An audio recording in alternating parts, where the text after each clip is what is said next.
Vice Governor and soon to be Governor of Province of Laguna, Attorney Karen Agapay. Ate, magandang hapon po sa inyo. Ayan, palakpakan po natin siya. Of course, our Vice Governor of the new installed region, the Calamba Laguna region, Kuya Michael de la Cruz. Kuya, magandang hapon. At mas manhati ka pag audience ka sa kay Kuya Gopa.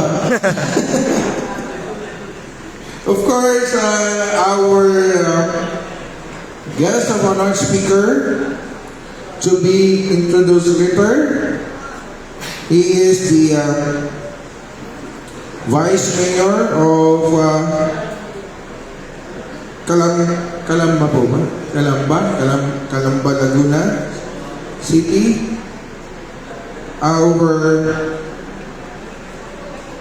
attorney,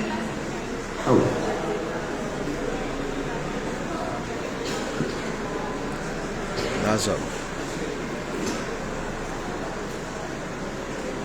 Vice Governor Angelito Lazaro, Vice Mayor Angelito Lazaro. Parang, ako pa naman Kuya Vice, pag nagsasalita ako, nagkakatotoo po yun. Opo. Tandaan niyo po yan. Wala pa po sinabi na hindi nagkakatotoo. Bira po yun. Yun. Of course, our Governor of Calamba Region, Kuya Philip Bautista. Ilang beses po ako pinusport, Kuya Gob? Ay, of course, the Governor of CBR2, Kuya Nestor Panaligan. Kuya, magandang hapon po. Ang ating mga field director, Kuya Ray Pido, Kuya Ray, and of course, yung masipag na field director, Talakayang Chairman for the Talakayang Aguila, Kuya Boards. Thank you, Kuya. Asan na si RGL Chairman? Umalis na? Nagpaalam na. Of course, yung ate natin, the City Councilor of Calamba, Ate Lian Aladabi Cortez. Ate, magandang hapon po. Nice meeting niyo po. And Ate Dayan Espiridion, the Councilor of Calamba, soon to be Bukal. Tama po ba, Ate? Let us pray for that, no? And Dr. Ernesto Ramirez, the School Director of University of Perpetual Health. Yes, sir. Magandang hapon po. Sa mga bagong charter President ng Calamba Rising Eagles Club, Kuya Elmer Cardenes, Kuya Catalino Lucilo, and Kuya Danny Ridondo. Kuya, congratulations sa inyong lahat. Mga kuya natin, boys of Friends of Eagles, magandang hapon po sa inyong lahat. Good afternoon. Maraming salamat. Thank you so much for inviting me to officiate this very momentous event. And we are lucky, no? Kasi nandito yung mga officers natin, municipal officers, no? Kasi sa totoo lang mga kuya natin, tayong mga Agila, marami na tayo. We are about 1 million members. And I would like this organization, no, magkaroon ng magandang kasaysayan sa buong mundo. Kasi hindi lang po sa Pilipinas na tayo ngayon. Buong mundo na tayo. Tandaan niyo po yan at bigyan natin ng magandang kasaysayan ang ating organisasyon. Marami tayong kinahaharap na problema sa bansang Pilipinas. But we should be part of the solution sa problema. Hindi po tayo magiging problema ng ating lipunan. Tandaan niyo po, kaya tayo nandito Kaya tayo nag-exist. Tingnan niyo po, from the beginning, 1979 to the present. Marami po tayong pinagdaanan. Marami tayong mga problema na pagsubok na binigay sa organisasyon. Pero, hindi po tumigil ang organisasyon at lalo pang pinagtibay. Ako naniniwala ako, lahat ng pagsubok may magandang kahinatnan. Kaya nga po nung ako ay, bago po ako maging national president, sabi ko, I will make this organization may impact na gagawin natin. Sabi nga natin, ang pagtulong sa kapwa natin mga Pilipino. Di ba? Yan ang unang-unang mission natin. Ang tawag natin dyan ay, ang ating goal ay ano? What is our goal? Humanitarian Service. Kuya Pel Director, parang hindi ka naiintindihan yung sinasabi ko. Mapapagalitan kita ako. Ha? Our goal is humanitarian Service. Nag-aalangan pa kayo? Ha, mga kuya? Tandaan niyo po, ang ating goal is humanitarian services. Through our guiding principle, service through strong brotherhood. Diyan po tayo tumatayo. At pag tumulong tayo, tulong talaga. Without expecting any in return. Tandaan niyo po yan. Kaya kayo pumasok dito, anong unang tanong sa inyong mga membership committee? Why you want to become a member of this organization? Di ba? Anong sagot?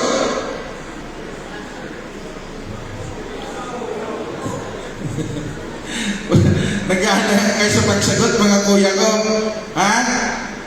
Ang sagot nyo ay...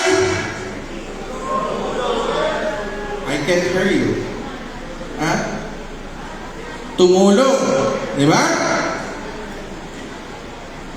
Hindi ka nandito upang hindi yun ang sagot mo. Di po ba? Kung hindi ka naka-align sa mission na to, ngayon pa lang, hindi ka kabilang dito sa organisasyon nito. Dahil tayo ang sabi natin, our goal is humanitarian services through our guiding principle, service through strong brotherhood. And isa pang pre-qualification to become a member of this organization. What? You should be what? Ha? Hindi mo yata tinuro to, Kuya Pierre Director, ha? Ha? Puro ko yan. Nung chinarge kayo, sinabi din sa inyo yan, you should be financially stable. Di ba? Tandaan niyo po yan. Ha? Even, yung mga aspirant ninyo, kailangan tanungin niyo sa kanila, Kuya, tandaan mo ha, pumasok ka sa kanila, kailangan handa ka sa lahat ng bagay. Di po ba? Kailangan handa ang bulsa mo, kailangan handa ang isip mo. Dahil kung hindi, maliligaw ka ng landas. Tandaan niyo po mga kuya at ate, not all Filipino people could become a member of this organization. And ang tawag natin sa atin ay, we are selected few. Di po ba? If we are selected few, we are good leader. We will be the example of our country. Kaya nga ang aking slogan, you're the one. You meaning unity. We, the Eagles, will be the example of real unity in our country. Tayo din po ang tunay na ehemplo sa tunay na respeto sa bawat Pilipino. And we, the Eagles, should have our own discipline among ourselves. Tandaan niyo po yan. Kasi sa totoo lang, this time, we have a big problem. Kaya nga sabi ko kanina, dapat hindi tayo part ng problema, but we are part of the solution. problema natin? Bakit mayroong poverty sa bansa? Di po ba? Number one is the malnutrition. Number two, education.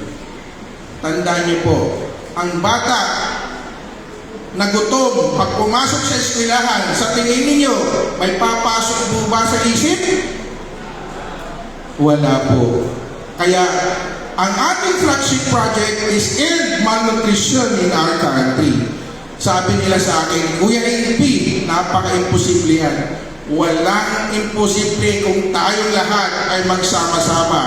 Ang tanong sa akin, Kuya NP, saan mo kukunin ang iyong budget for that purpose? Mga kuya at ate ko, napakayaman ang aking partner, si God, ang ating Panginoong Diyos, manalig lang tayo lahat na itong mission na to para sa bansa natin, magagawa po natin yan.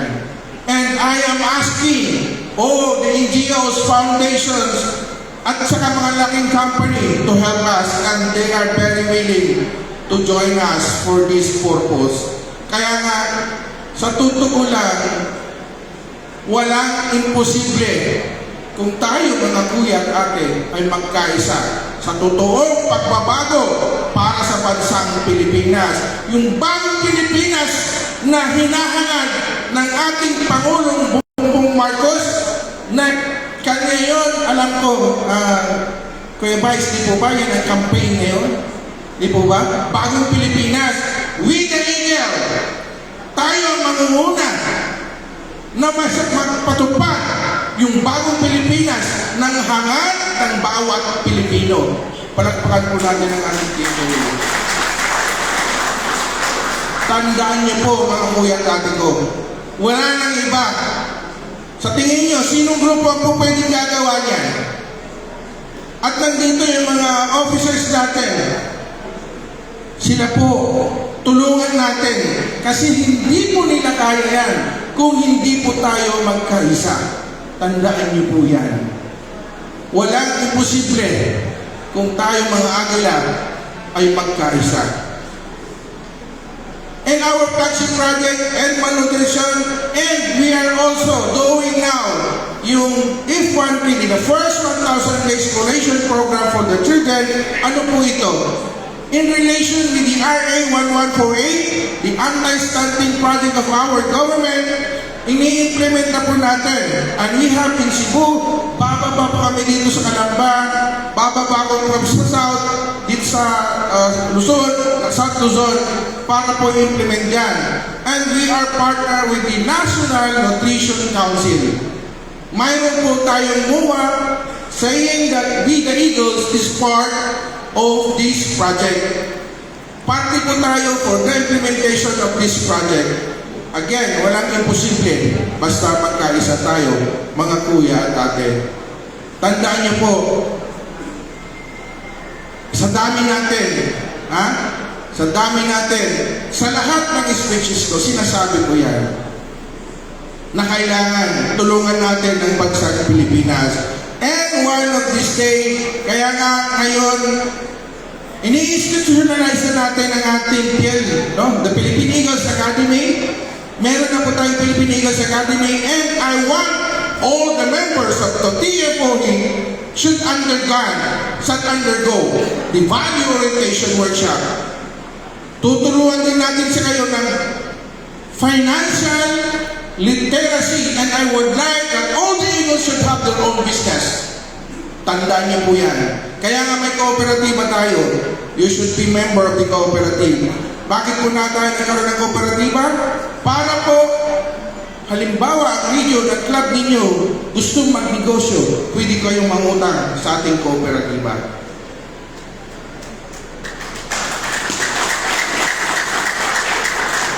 Magagawa natin yan, mga kuya. Magagawa natin ang mission natin yan. Kung ang lahat ng mga members, alam niyo ba, ako'y tuwang-tuwa sa lahat na nag-speech dito sa mga governor nyo, yung president niyo, no? Palaging sinasabi nila, magkaisa, magkaisa. This is the right time. Panahon na, mga kuya at ate, Magkaisa na tayo sa isang hangarin para sa ikaganda ng bansang Pilipinas. This will be